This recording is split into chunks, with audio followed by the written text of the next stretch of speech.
The Duke and Duchess of Cambridge are a modern young couple, and they represent the future of the British monarchy. On their tour of the South Seas to mark the Queen's Diamond Jubilee, the further they go, the more popular they seem to be. This is the hottest couple in the world now. This is the Brad and Angelina royals. This is the couple everybody wants to call. But halfway through the trip, a French magazine publishes photographs of Kate topless on holiday in France. Her most private moments suddenly made very public. But by the end of the tour, they put aside their feelings of sadness and anger and just get on with the job, flying the flag for Britain in some of the most exotic places on earth.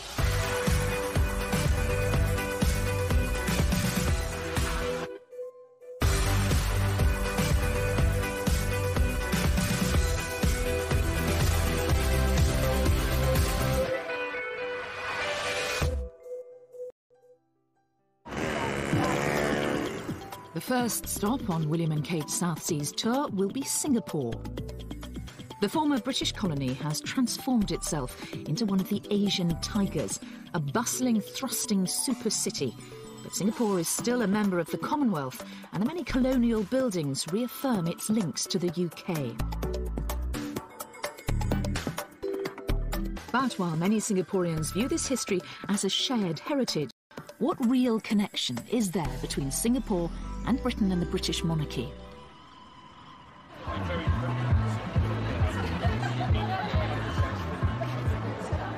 At a private party of both Singaporeans and expats to celebrate William and Kate's visit, there's a keen sense of anticipation. It is good, yes, in a sense, for branding of Singapore. It's like we may be small, but at least we are in a world standing like, okay, the royal family visited us, and that's something that we should be proud of.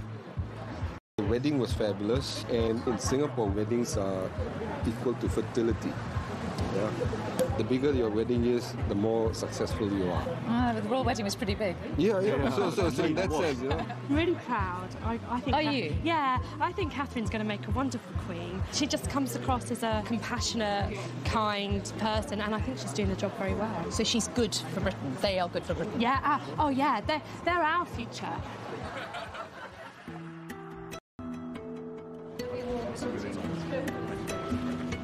William and Kate arrive in Singapore to face a gruelling schedule. 4 countries spread over thousands of miles of ocean, all in 9 days. They are not only representing the Queen, but under constant scrutiny themselves. But the first event of the tour is a more poignant ceremony to see an orchid named after William's mother, Princess Diana, whose house William is not to know that the press intrusion that dogged his mother is about to start all over again for him and Kate. The media pack are all gathered here at the Botanic Gardens for the couple's first engagement. The royal couple are here for an orchid naming ceremony. The flower was originally named after Princess Diana, but she died 2 weeks before she was due in Singapore to be there at the ceremony. For the occasion, Kate wears a dress created by British designer Jenny Packham. Appropriately enough, it's got an orchid motif. The graceful white orchid, named after William's late mother, is a private moment for the royal couple, and the crowds have been kept away. They also see an orchid bred specially for them. Everybody is waiting out here In the heat for William and Kate to come back. They came up here about 20 minutes ago. They're in the orchid naming ceremony, and they're due to come back this way. And the police are getting a little bit agitated, trying to keep us all back from the road. Who are you waiting to see? The princess. The princess? They come to Singapore. They're ambassadors of the royal family and of the UK in Singapore, so it's a very special occasion. Hello, what's your name? Prince William. You're Prince William. Of course. And after waiting patiently to see the Duke and Duchess, their glimpse of the young couple is all too brief. Did you wave your flag? Yeah. She was on the other side. Oh, I'm on the way up. You didn't see her? No, not through the windows. Were you not upset because you didn't Prince William? Did you not get to see them? The Queen first came to Singapore in 1972, and although her tours were more formal then, she's always been keen to meet people wherever she goes. Back in 1972, this was a brand new housing development, and the Queen and the Duke of Edinburgh came here to visit some of the residents. Well, now, 40 years later, I'm here to meet one of them.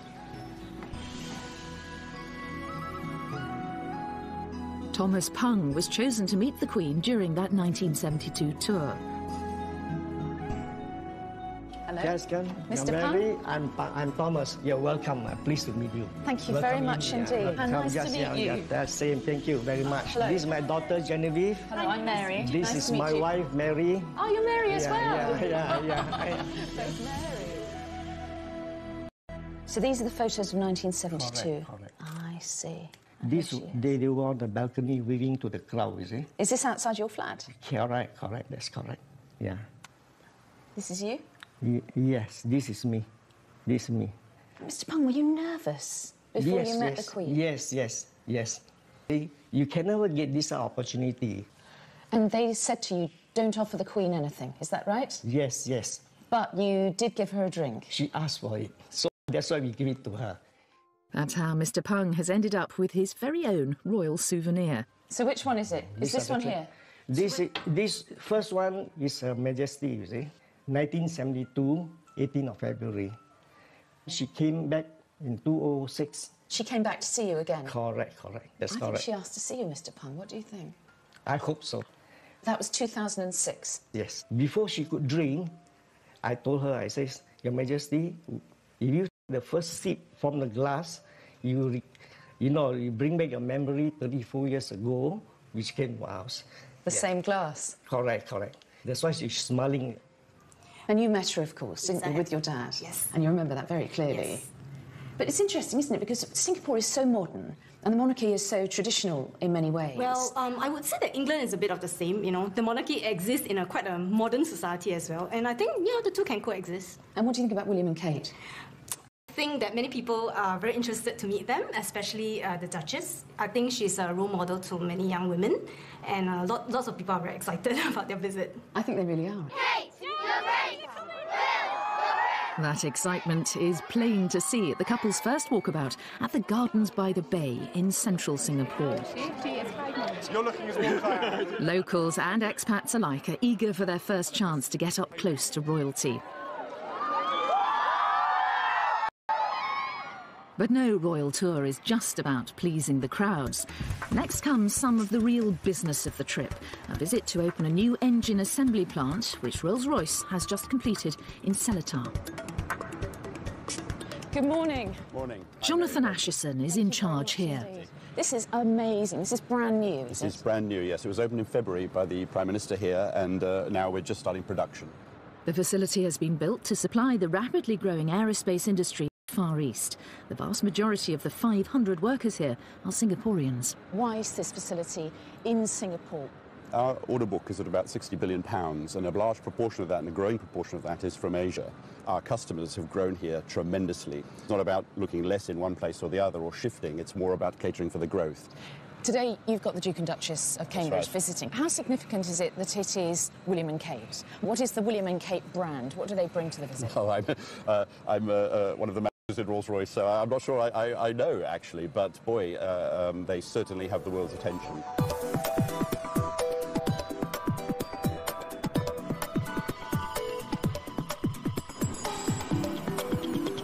So we're here, they're in the building, and they're being briefed. Distinguished guests, important customers and partners, please join me in welcoming the Royal Prime Minister Seletar.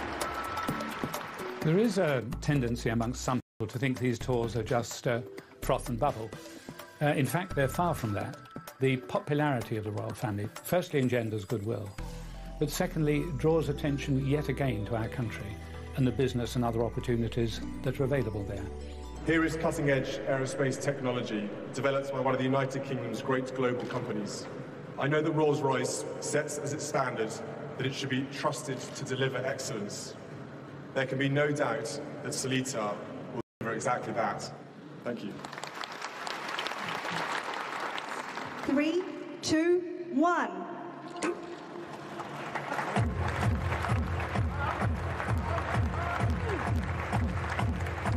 This is where the royal brand really works its magic, delivering the sort of publicity money just can't buy. The first Rolls-Royce aero engine assembled and tested in Singapore. The huge attention the royal couple are attracting in Singapore brings real benefits. But being such celebrities has its downside too. The publication in France of photos of a topless Kate on holiday, with echoes of the press treatment of Princess Diana, is soon to disturb the careful choreography of the tour. Stay there! Stay there!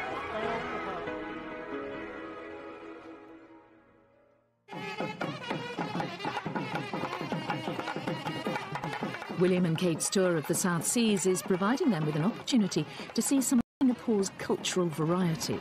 The majority of people here are of Chinese origin, but there are also substantial Malay and Tamil minorities. Right, so next on the royal schedule is a cultural event at a housing development. Now, this place is called Queenstown, and it was named after Queen Elizabeth in 1952. It is pretty much a Singaporean residential area, and I think it's quite a good indication of how interested they are in the royal couple, and the turnout is pretty good.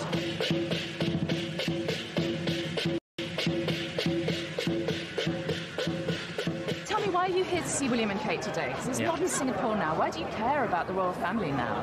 Why do we care? Yeah, why do you care? He's a very charming prince. He's a very charming prince and so escaped, so beautiful after all, lady. we were a British colony before. Yeah, right. Yep. Yeah, gorgeous couple. Yeah, gorgeous couple. They are more human. You're more human. They're more human than the other royals, are they? Yeah. Is that what you're saying? Yeah, that's what I feel. Yes, he had the image of the mother, Princess Diana, which everybody well know about her. Yeah, if all Asians love Princess Diana too, so I guess they love William as well. How excited are you about this royal tour? Super excited. We actually skipped school for them ever since they were dating and all that, you know, so it's like nice to see them. Hopefully Kate's pregnant finally. After just half an hour, they're off to another appointment, and it's one that's obviously close to William and Kate's hearts. The Rainbow Centre is a charity for children with special needs. Nearly 1,000 kids attend here with a variety of disabilities. With one staff member for every 2 children, including teachers, therapists and psychologists, it's an expensive place to run, and it needs all the help it can get. William and Kate have chosen several children's charities to support in Britain, so the Rainbow Centre is precisely the sort of place they want to visit during their time in Singapore. Hello. When the excitement has died down, meet some of the children, parents and staff at the centre who've had the chance to welcome the Duke and Duchess. It's really a nice experience to have them with us today. I met the Duke. Did you? And he's so warm. Yeah, you just feel at ease when you're with him. Yeah, and he seems to love the children as well. He went to the students to actually spoke to them. Yes, that was very nice of him. And how did the children respond to him, the students? They were excited. Are you excited? Me and my mom go and click the photo and see. You clicked a photo of the Duke and Duchess today, did you? This is an occasion when the royal couple's celebrity will be of real benefit to the charity. Now, the crowds here at the Rainbow Centre are certainly not large, but they are extremely enthusiastic. And I think they demonstrate the couple really can attract attention to good causes. I think they are really natural around children. I think they really love children. They like them. They know that children have been dreaming about meeting a real life prince and princess, and they have stars in their eyes when they meet William and Kate, and I think they do everything they can to make those dreams true. To Her Majesty the Queen and the Duke and Duchess of Cambridge. So far, William and Kate certainly seem at ease with their role and each other. The royal couple's time in Singapore is nearly over. But the final stop is to pay their respects to the thousands of Allied soldiers who perished there during the Second World War. Little do William and Kate know, but it will also provide one of the last moments of calm before the storm about to break thousands of miles away in France.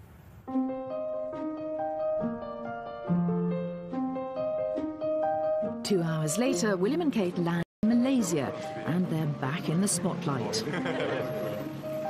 The Queen and the modern royal family have grown up with the Commonwealth. It's immensely valuable to Great Britain. So far, the tour's all been going according to plan, but not for long. It's while the couple are in Malaysia that they will face their biggest test yet. They'll soon learn the news that intimate photographs of the Duchess of Cambridge are to be published in a French magazine. But today, their first day in the capital, Kuala Lumpur, it's business as usual. The magazine has yet to hit the newsstands. KL, as it's known, is a futuristic city famed for the Petronas Twin Towers, one of the world's tallest buildings. KL is a financial powerhouse, and there's work to be done. It's not their job to promote their business, but simply by being there, they draw attention to the opportunities that exist. The first appointment in a very full day is lunch with Malaysia's Prime Minister. Next, a more informal visit, and one very dear to the couple, a hospice. So far, they're half an hour behind schedule. We're OK this side because we've got a big fan, but look, over there, they are boiling.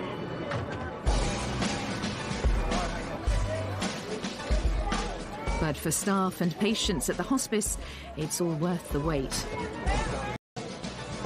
From its simple beginnings with one nurse and 2 volunteer doctors, the charity has grown to be the largest hospice in Malaysia, with 16,000 patient referrals last year. One of them is Mrs. Choi, who has lung cancer. When I was alone at home, I was thinking, oh, cancer. Then, no, you come to this centre, you find out that there are people worse off than you. You're not the only one. There are people worse off than you. Look at that.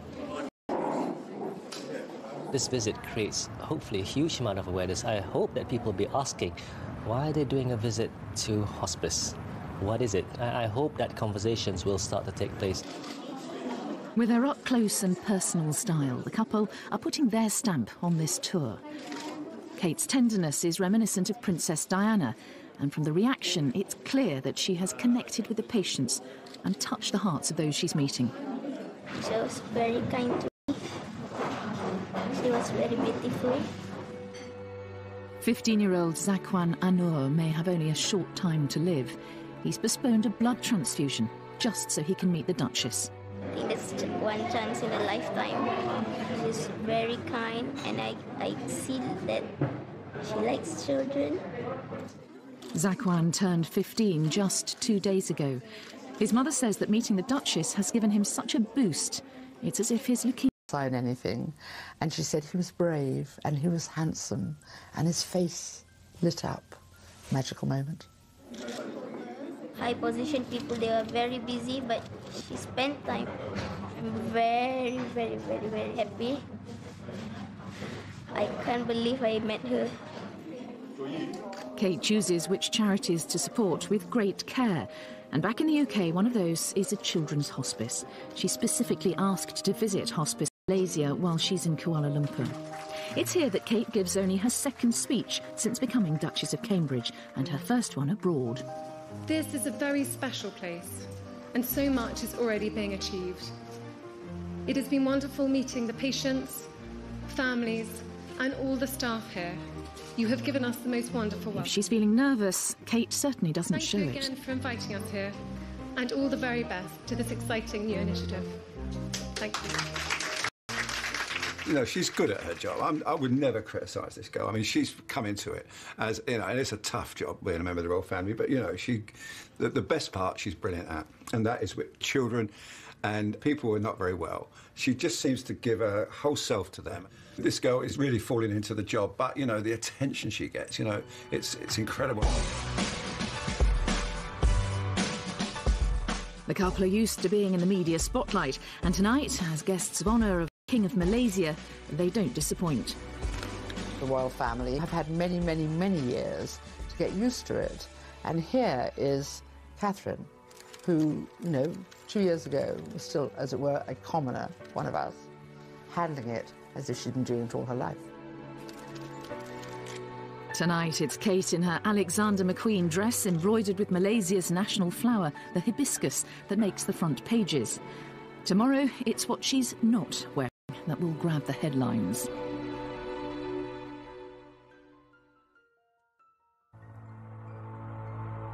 It's a big day in Kuala Lumpur, and it begins with a visit to a mosque. 2/3 of all Malaysians are Muslim. For the mosque, Kate, like all women, is modestly dressed.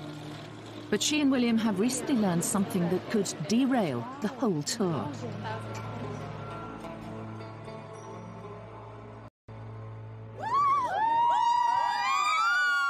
unknown to the thousands at the Royal Walkabout in Central Park, back home news is breaking that a French magazine is about to publish photos of Kate topless on holiday in France.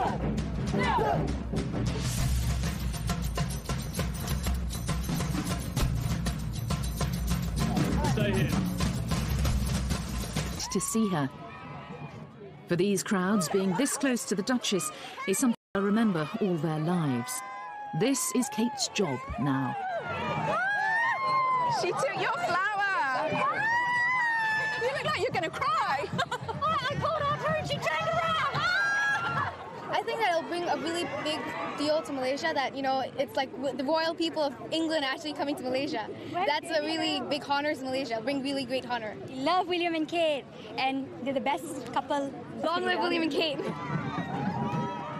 The royal family will see that down that very slim body, there's a rod of steel going down through her spine where she can think, I'm not going to think about it. I'm going to do exactly what I would have done before these photographs were discovered. I am going to behave as the Queen would want me to. And I think that has probably reassured the royal family, whatever may be thrown at them, and who knows what will, she'll cope. Oh, she's gorgeous.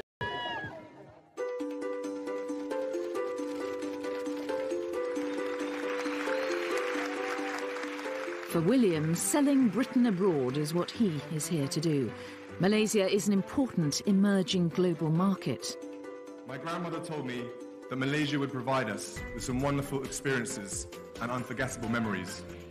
And so indeed it has proved. The Star is Malaysia's largest circulation tabloid. At today's editorial meeting, there's plenty to discuss. Look at the expression, the face. But here it's the tour itself that makes the front page. There is a lot of interest in the royal, especially the British royal family in this country. Some aspects, yes, but because it's such an important visit by such popular royals, that's why we put it on the front page. Today we've got emerging the story about the topless photos. Mm-hmm. What would be your attitude as a media outlet to those, do you think? We will run the topless stories because it is news, but we'll focus on what they've done here. We are very protective of our own royalty here, and there's some cultural, even religious sensitivity. In newsrooms back in London, things couldn't be more different. And for the royal family, the parallels with what happened to Diana are all too clear. There is fury at the palace, statements saying they are genuinely angry at the invasion of privacy, but throughout it all, the Duchess has to remain at all times composed.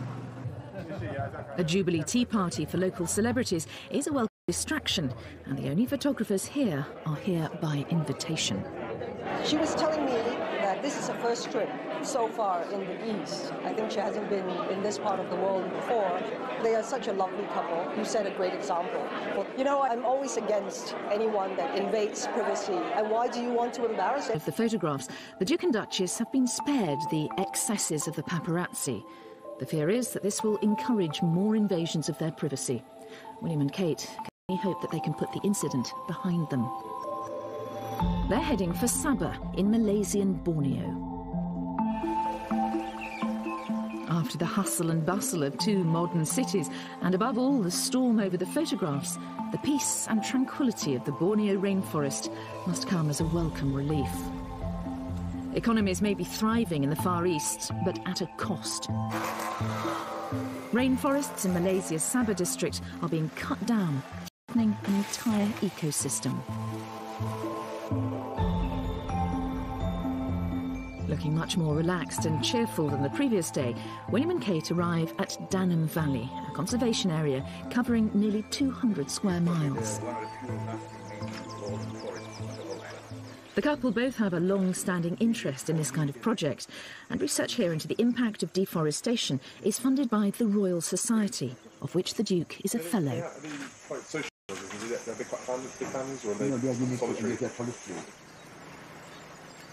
Deforestation means that orangutans in Borneo are endangered. The royal couple's visit is crucial in highlighting to a global audience the plight of the valley and rainforests in general. It will raise awareness of the existence of conservation efforts in Sabah, and also how important it is to conserve what you have left.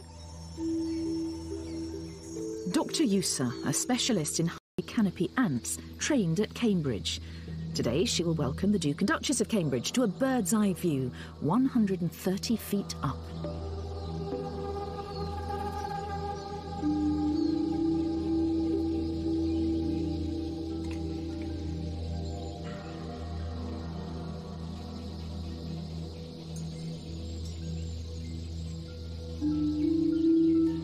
Both William's father and grandfather are vocal advocates of conservation. William and Kate are keen to carry on this very royal tradition. They savour their time here, because soon this period of quiet contemplation will be over.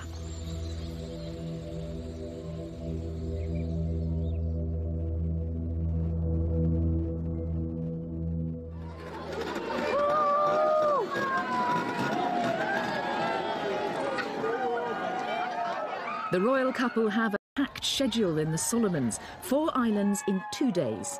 The welcome in the capital Honiara is unlike anything so far. The Solomon Islands may be remote, but it's a member of the Commonwealth, and Queen Elizabeth is queen here. Away from home. But that doesn't affect the relevance of the British royal family to the people here, and certainly not the warmth of the welcome for William and Kate. Welcoming the people maybe, but the media still know where the story lies. Palace officials know they can't stop the publication of these pictures overseas. The only question now is whether or not the floodgates will open. So as the couple are walking into this cathedral, the scrutiny on them is enormous. Exactly what is the nature of their expressions? Exactly how upset or angry do they look? Congratulations, Diane.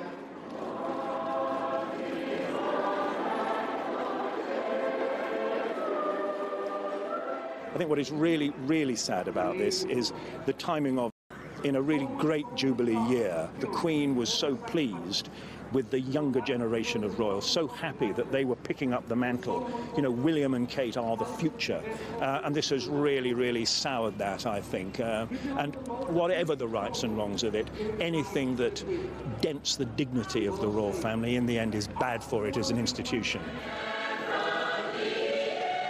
Yet none of this seems to matter to the thousands spilling out of St Barnabas Cathedral.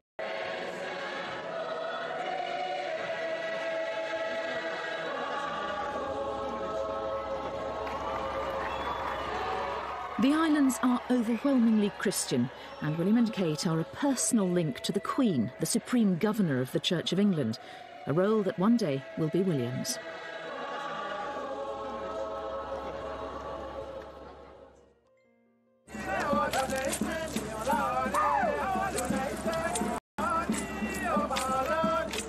On day 2 of the Solomon Islands visit, the couple are due to experience some island culture.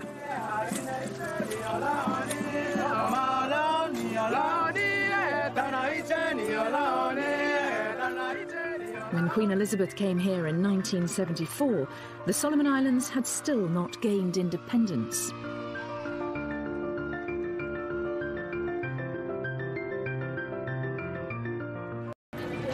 Do you remember when the Queen Elizabeth came here? Yeah, I was a student, and I actually shook her hand. Yes, we were standing and she came in, sort of, and I can still remember. She was standing there. That was 40 years ago. Loyalty to the royal family remains strong here. The media frenzy in Europe seems a long way away. What do you think? I think it's unfair. They should just leave them alone and, you know, let them do what they want to do. It's not nice at all. They're also ordinary people. They have to have privacy, and it's a shame that, you know, those magazines were, you know, showing those photos. That's just a moment.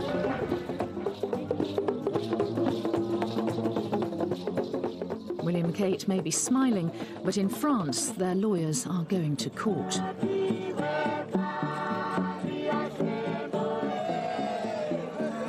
One enduring link between the islands and the UK was forged by William's grandfather.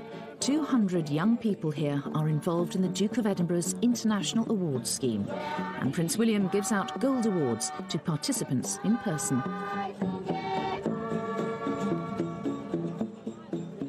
The visit of not only a prince, but the president of the Football Association is roundly applauded. Okay, squeeze round, face that way. Oh, no, this way. And here's one photograph he doesn't mind being taken. The Duchess has been meeting a group of Solomon Island women. They present her with an exact replica of the cake given to the Queen in 1974.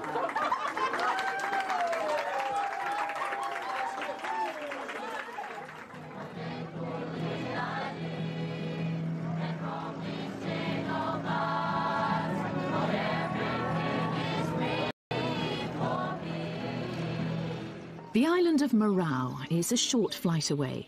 The press photographers are there ahead of the royal couple and have already made the connection with the story of the week.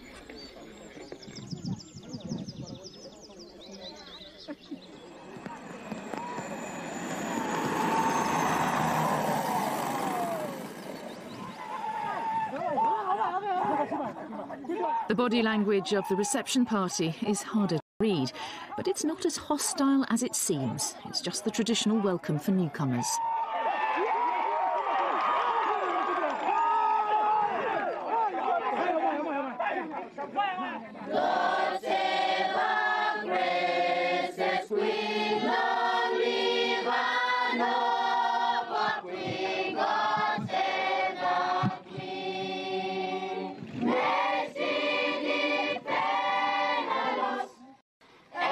And it's easy to get caught out by the local version of the national anthem.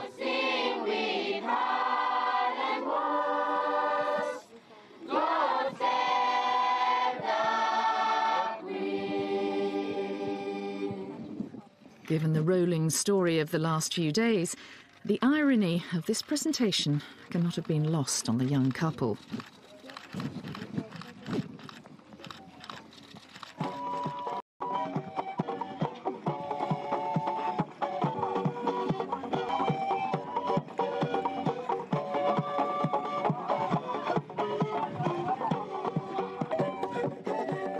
The 1,000 Solomon Islands are scattered over a huge area of ocean.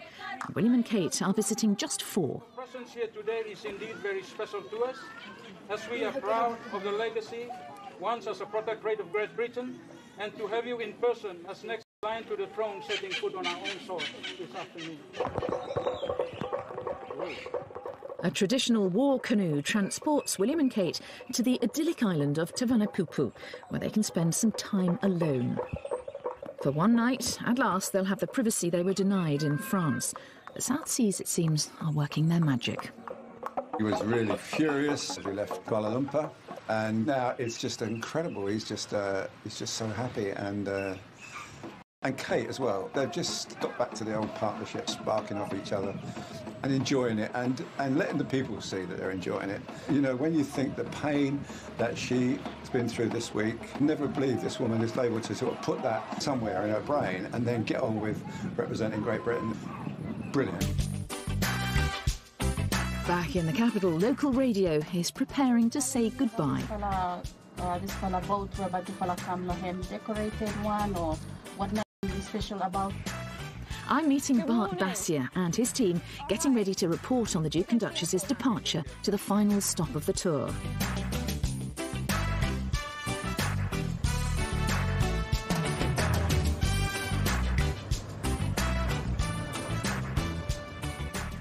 We're up against it time-wise.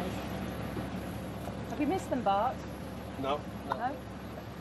There's no television station on the island, so it's down to the national radio broadcaster to report this big story on their mobile phones. So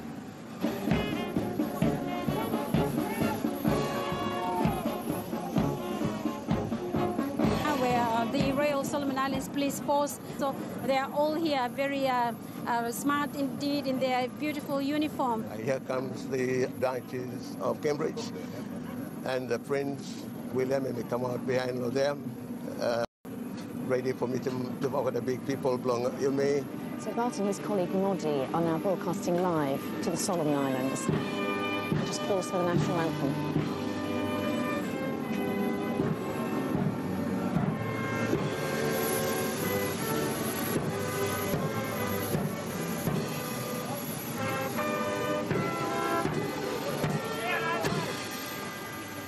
One of the overseas reporters is also here with us. Mary Nightingale, and I'm from ITV in Great Britain, and we're here to follow the tour of the Duke and Duchess as they visit the Solomon Islands. And we started in Singapore, we came to Malaysia, and then we arrived in the Solomon Islands, and it's wonderful to be here.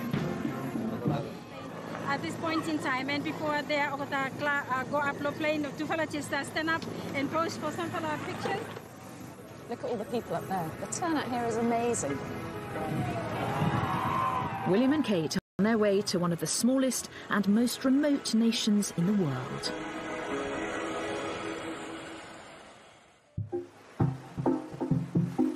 "15,000 miles from the UK, Tuvalu is the most distant of the Queen's realms.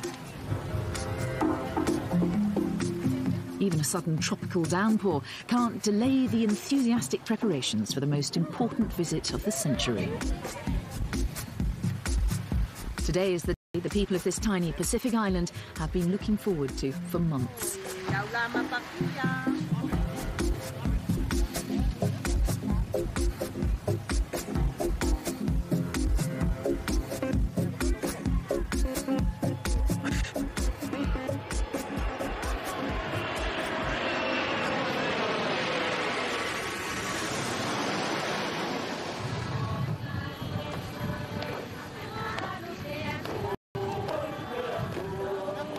The last royal visit was in 1982.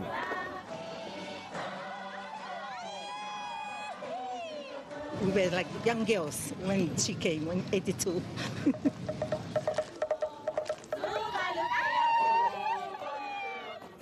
Everybody's excited about this visit. It's a lifetime opportunity to host the royal family. Paparazzi photographs and legal action seem a world away.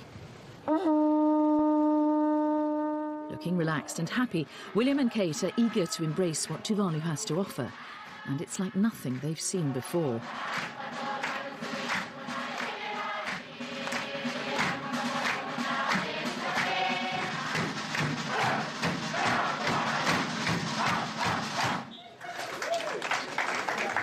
We show a sign of respect to the royal family.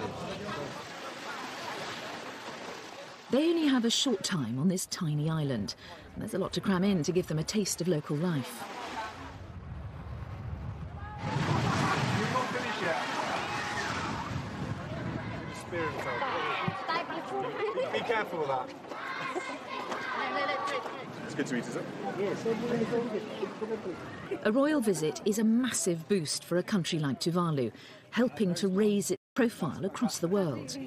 The importance of the visits is strengthening our ties, historical ties that we already enjoyed over the past years. It brings our people together. However remote these islands are, they're not immune from global environmental threats. Rising sea levels pose a real danger to their survival.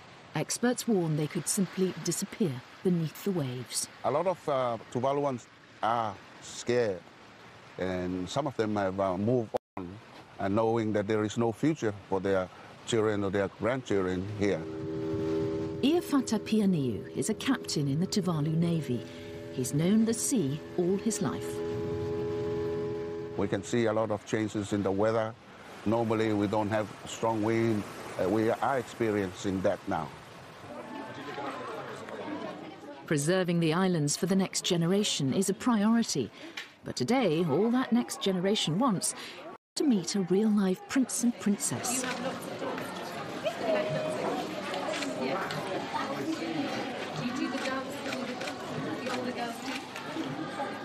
We will both remember it and the joy and happiness of what has followed for the rest of our lives.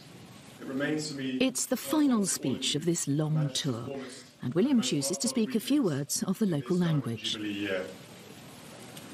Fakafeti Lasi. Thank you.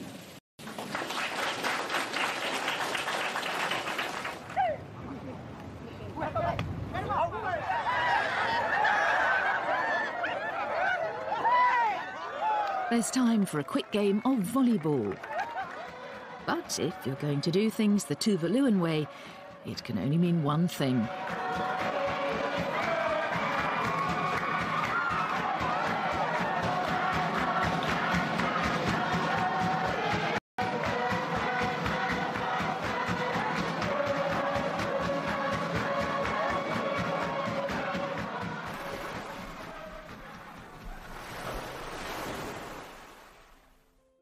The couple learn their lawyers have been successful in preventing further publication of the photographs in France. A small victory, but it may not be enough to prevent the ongoing erosion of their privacy. This has undoubtedly been a challenging tour for the Duke and Duchess of Cambridge. 25,000 miles in 9 days to the furthest reaches of the Commonwealth. And yet, even in this paradise, half a world away from home, it's been impossible for them to forget the sometimes ugly realities of modern media. But despite what the palace describe as their fury and sadness at the invasion of their privacy, they fulfilled everything that people dreamed about when they went there. They joined in, they smiled a lot, they laughed a lot, and they handled themselves with true composure. The Duchess of Cambridge's role is growing within the tours, and I think we will see it grow continually in the future. If the purpose of this tour was to introduce the next generation of the royal family to more parts of the Queen's Commonwealth, it has also served to remind the young couple that their celebrity is not without its pitfalls.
media pack are all gathered here at the Botanic Gardens for the couple's first engagement.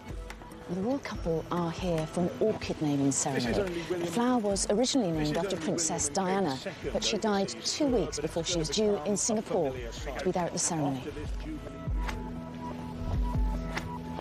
For the occasion, Kate wears a dress created by British designer Jenny Packham. Appropriately enough, it's got an orchid motif. Seeing a graceful white orchid, named after William's late mother, is a private moment for the royal couple, and the crowds have been kept away. They also see an orchid bred specially for them. Everybody is waiting out here in the heat for William and Kate to come back. They came up here about 20 minutes ago. They're in the orchid naming ceremony, and they're due to come back this way. And the police are getting a little bit agitated, trying to keep us all back from the road. Who are you waiting to see? The princess. The princess?